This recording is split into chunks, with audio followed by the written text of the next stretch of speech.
أعوذ بالله من الشيطان الرجيم بسم الله الرحمن الرحيم الحمد لله رب العالمين والصلاة والسلام على أشرف المرسلين نبينا محمد صلى الله عليه وسلم وعلى آله وصحبه أجمعين.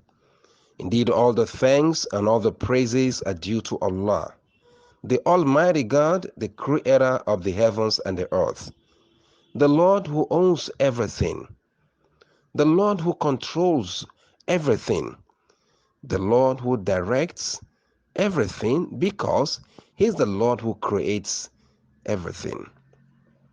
Everything that exists comes from Him, and unto Him alone will everything return at the end of the day. I praise Allah and I exalt Him over and above everything that He has made. And I beseech Him to bestow His countless peace and blessings upon the soul of our teacher Muhammad al-Mustafa sallallahu alaihi wasallam and upon his household. May the peace and blessings of Allah be with you out there, dear listeners, today as we take the lesson. This morning we shall be considering the topic, a purpose-driven life. A purpose-driven life. Allah says in the glorious Quran, chapter 23, Surah Al-Mu'minun, verse 115. He asks us a question.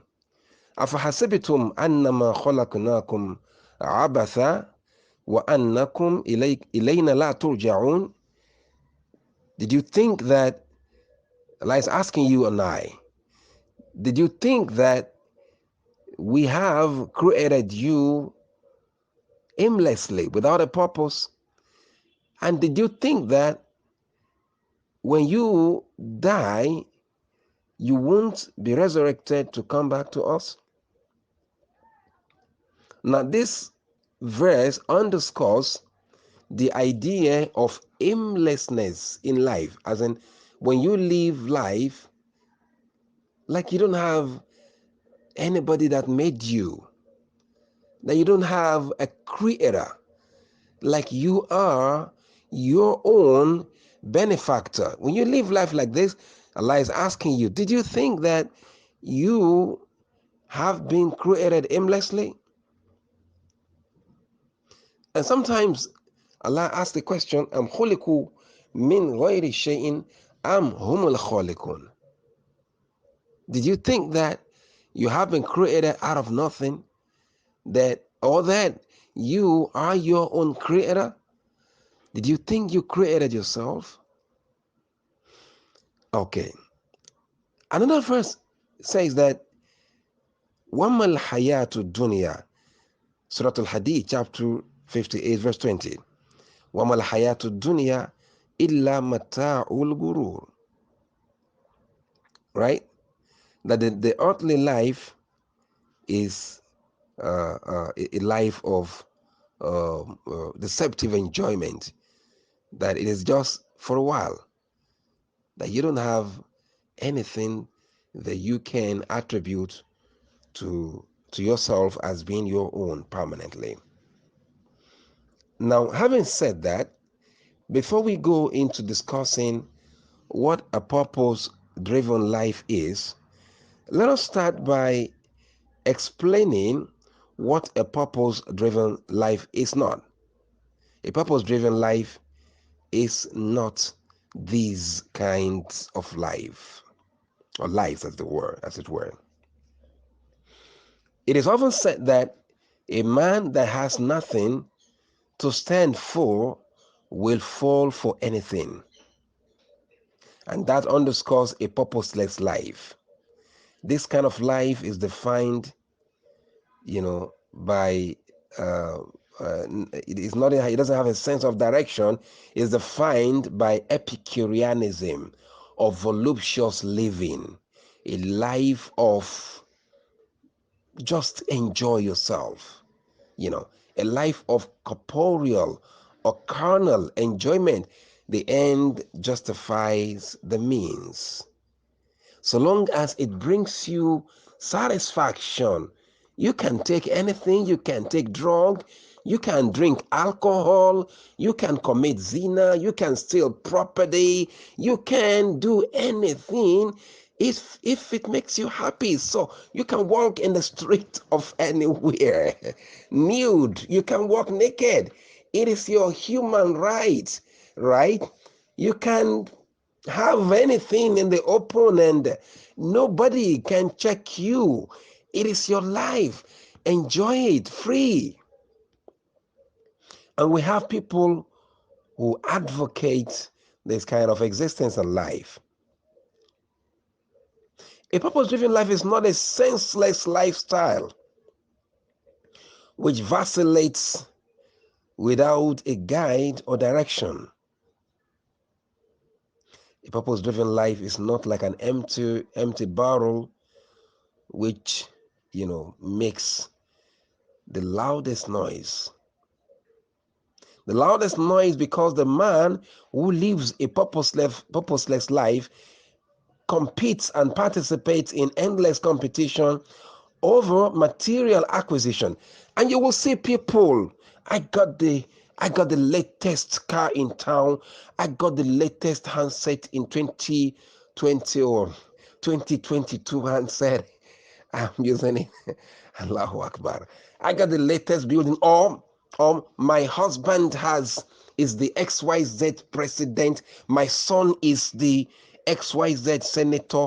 Or my wife is the prime minister of XYZ. My family is hey. The same life, because everything is just zeroed on material acquisition, flaunting material wealth. We got this series of cars, everything we got in our garage. Look, this kind of life it has no direction because it is not working towards a goal. And if at all it has any goal, the A to Z of the goal is just earth, as in just please your body, please yourself. Are you happy with it? So be it, no problem. It's not talking about what happens after life because he doesn't even understand it, because he doesn't even see it. Now, on the flip side, the world today is witnessing one of its worst paradox. Or how would you explain the activities of the evildoers, the agents of the devil, who will bomb, kill, kidnap, abduct children, rape women, send girls out of school, and they say they are Islamic State fighter? I don't know. This seems to me like an oxymoron, a negative oxymoron at that. Isn't it shocking to note that these so-called Islamic State fighters will go to the masjid and kill Muslims in salat while praying? The latest example is at Kabul, when people were praying in salat, and these Islamic State fighters will go to the masjid and kill Muslims. And I ask myself, what is Islamic in killing, bombing? Now, if these are done against Muslims, they say they're fighting for Islam. As if Islam says kill non-Muslims, destroy non-Muslims, kill the properties. No Islam says kill anybody, Muslim, non-Muslim. Because even Islam does not say kill animal aimlessly. Islam does not permit you to kill animal aimlessly, except you take it for food. Islam does not permit you to destroy buildings, destroy farmlands, rape people. No. So this can't be Islamic. That's on the flip side. Now, why I have to mention this is that it is not a purpose-driven life. Those people who call themselves Islamic State fighters, they don't live a purpose-driven life. They live aimlessly. They live on drugs, man. They live on opium, so they can't do anything. They don't know what they're doing because they are under the influence of alcohol, cocaine, what have you, tramadol, or, you know. I don't know this to be Islamic. My teacher, my teacher, my mentor, Muhammad al-Mustafa, never in his life took a drug. Never in his life killed anybody aimlessly, destroyed property. He never raised his hand to beat anyone. Anyone, not a man, not a woman. So I don't know what kind of Islamic this is, because they call it Islamic because those people who sponsor them, they have an intention of hanging the dog by giving it a bad name. But you and I know that what they're doing is an effort in futility. That's going to be a topic for another day, inshallah. Now, what is a purpose-driven life? Before we talk about this, we're going to explain what is the essence of life. Now, take a look at this. We all eat from the earth, right? We eat what the earth produces. When we pass the remnant as waste from our body, we call it feces. We pass this waste into the earth, right? Amazingly, when we die, right, our bodies are buried into the earth. In the process, the body gets rotten, smelly, maggots, and finally it gets decomposed and mixes up with the same earth where we came from in the first place. Look, it's amazing, right? It is amazing. At this point in time, let's get this analysis going forward. Look, the richest man in the world comes to earth with nothing. In the meantime, the richest man, acquires the riches in the world. He acquires every good things in the world, and eventually he drops them off. He dies and is buried with nothing. The richest man. The same with the poorest. The poorest man in the world, also starts life with nothing. He gathers everything, and eventually, he gathers nothing. The poor man gathers nothing. He manages his life like that. He lives within that realm, and he dies with nothing because he had nothing in the first place. But the point here is this: both the rich man and the poor man, they started with nothing. They end up with nothing. This shows that actually we are all the same, and the essence of life cannot be contrived or understood from the perspective of material acquisition. Because if it is that way, then we can't say that the poor man has not been fairly treated because he got nothing, because he just wasted his life. But truth of the matter is that the poor man and the rich man, they end with nothing. They buried in the dust. They decompose the same way, and that's it. I have seen a very, very rich man. At his old age, he just appeared like an ordinary poor man. He could hardly sit straight in the seat. He could hardly eat. Whenever he eats something, just went little. He could barely walk. No AC. If you take him in the car, you have to carry him there, man. You have to put him in the car. So it's just more or less like any other person in the street. Subhanaka ya Rahman. So this is an explanation of the fact that Allah, in His mercy, has created us, humanity, with nothing, and we're going to end with nothing. And that is why He says, وَمَا خَلَقْتُ الْجِنَّ وَالْإِنسَ إِلَّا لِيَعْبُدُونَ. I have only created mankind and the jinn kind only for my worship and my purpose. So what is a purpose-driven life aimed at? A purpose-driven life is aimed at living your entire life to worship the Almighty. When I say worship the Almighty, I'm not talking about locking up yourself in the masjid 247 like we have some people in a pseudo spiritual claims, like they say they don't see the sky except once in a year or twice in a year. They lock themselves in a cocoon and they hold what they call tasbih in their hands, and 247 they're locked up in the room and they don't interact with anybody. They don't talk to anybody, but they eat food, And some people have to work for the food. This is not Islam. Rasulullah sallallahu alaihi wasallam doesn't live life. He didn't live life that way. It's not that big sheikh somewhere that says claim he doesn't say sky. You don't say sky, you must be a jinn, man. You must be a jinn, not a human being.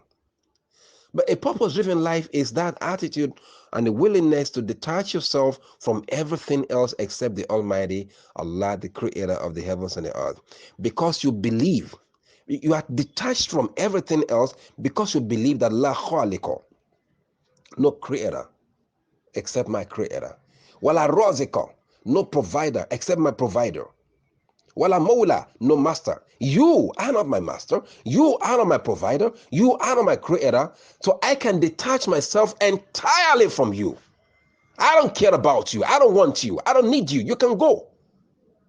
I need only my Lord, my Allah. I don't look up to you. I don't look up to anyone. I don't look up to you for riches. I don't look up to you for sustenance. I don't look up to you for anything. As in, the purpose of living life is that I don't look up to anybody except my creator.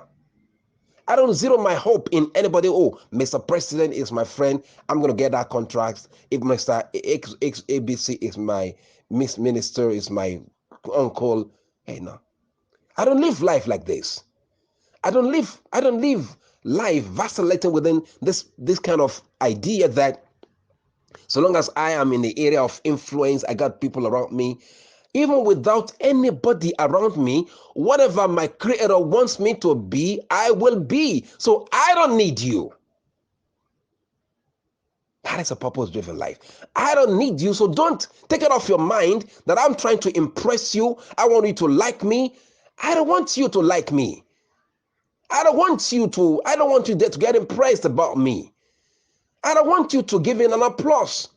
I don't want you to give me money. I don't want you to give me anything. I don't need you for anything. That is a purpose-driven life. I can detach myself from anyone and everyone except Allah. Because at the end of the day, I'm going to get detached from you, whether I like it or not. You're going to get detached from me, whether you like it or not. You can't hold me back. When my creator calls me back home, you can't say, Miqdad, hold on, don't go. Because when my creator says, come back, I gotta go. Wala hafido, I don't need you to protect me. Wala murtiya, nobody can release. Nobody can give me anything. Wala mania, nobody can prevent anything from reaching me. Illa Rabbul Ibad, except the Lord of my soul. Wala hawla wala quwwata illa billah. There is no strength or power with anyone or anything except my creator alone. And we say this, after every salah, it is recommended, Allahumma la mani'a lima a'tayt, wa la mu'tiya lima mana'at, wa la yanfa' dhal jaddi minkal jadd. What does that mean? You say, oh my Lord, there is no prevarer. There's no prevarer for what you give or what you have given. Wa la mu'tiya lima mana'at. There is no releaser or giver of what you prevent. In other words, nobody can prevent what my Lord says is going to get to me. So I don't need you to help me to influence anything. Within the limit of human activity, yes, we're going to interact because we have to interact, but get it right. A purpose-driven life implies that I don't zero my hope on you. You're too little for that. My Lord Almighty is the one I zero my mind on. So I don't feel disappointed when you say no, and I don't feel elated when you say yes. It doesn't mean anything to me. It's all the same, man. Whether I lack something or I am giving something, it means the same. What I lack it. I don't have it because my creator says I should lack it. I shouldn't have it. When I have, my creator says I should have it. So I give thanks. In other words, everything A to Z about me is not me, it's him. So I look up to no one else. Wallahi, I look only up to Allah. That is a purpose driven life. So when I do anything, I do it keeping in mind that my Creator should be pleased with it. Not keeping in mind that XYZ should see or ABC should see. So I don't want your pleasure or displeasure. As in, I'm not seeking for your pleasure. I don't need your pleasure. I'm not afraid of your displeasure, because if your displeasure pleases Allah, I better displease you. Better I displease you. And if it means that I should please Allah, I can displease anyone. And if there is anything that can displease Allah, no matter how much you think it pleases you, I will displease you. That is a purpose-driven life. You want to look for happiness? I'll tell you. You're going to get happiness only when you live life with a purpose in mind. And the greatest purpose you can have, I'm going to tell you this frankly, my brothers, my sisters, the only purpose you can have, if you want to experience real happiness, is have Allah as your goal. His pleasure as your pleasure. His displeasure at what you don't want. That is the ultimate happiness that I know. And Allah sums it all in conclusion that وَالَّذِينَ آمَنُوا وَتَطْمَئِنُّ قُلُوبُهُمْ بِذِكْرِ اللَّهِ أَلَا بِذِكْرِ اللَّهِ تَطْمَئِنُّ الْقُلُوبُ. As to those who believe, their hearts get tranquilated only in the remembrance of Allah. Keep in mind, it is only with the remembrance of Allah that hearts can get tranquilated. My brothers, my sisters, I want to encourage you, get away from that track. Get back on track of righteousness. Get away from that track that drags you into endless and senseless competition over material acquisition. Get your mind off it, man. Get your mind off it. Get back to the basics. Get to the brass tacks, man. And that is that you want to live your life not like anyone else. I don't want to live like you. I don't want to be like you. I want to be myself, man. I want to be myself. Regardless of what you are, regardless of what you have, regardless of what the name calling here, regardless of whatever anybody calls you, I don't care about this, man. I don't care about it. What I care about is what I'm doing. Is it pleasing unto my Creator? That's enough. That's enough, man. That is a purpose-driven life. I want to encourage you to live your life this way, because it is just true happiness, the life of true happiness. And if you can do it, man, I guarantee you, you will be pleased by Allah, inshallah, at the end of the day, and hopefully you will make Jannah. And of course, anybody who makes Jannah and is saved from hell, then that person faqad aflah. That person has succeeded, because وَمَا الْحَيَاةُ الدُّنْيَا إِلَّا مَتَاعُ الْغُرُورِ. Life on earth is just a life of deception. I pray Allah for you and myself, that Allah in His mercy will make it easy for us to live a purposeful life. And as we try to do that, I ask Allah in His mercy to bless our lives, give us the best in this world and give us the best in the Akhirah, and make us happy eventually on the day we're going to meet with our Creator. وصلى الله وسلم وبارك على نبينا محمد وعلى آله وصحبه وسلم. I want to thank you most profoundly for finding time to listen to this message today. I also want to encourage you to please find time to share this message on your social media platform. And as you do that, Jazakallah khairan, may Allah reward you and bless you. Supposing you have questions, comments, correction, suggestion, you can please feel free to call my mobile on 080-668-285-76. And as you do that, Jazakallah khair, may Allah reward you. I remain yours sincerely, Imam Tawfiq Miqdad. May Allah bless you. Thank you. Ma'as salamat.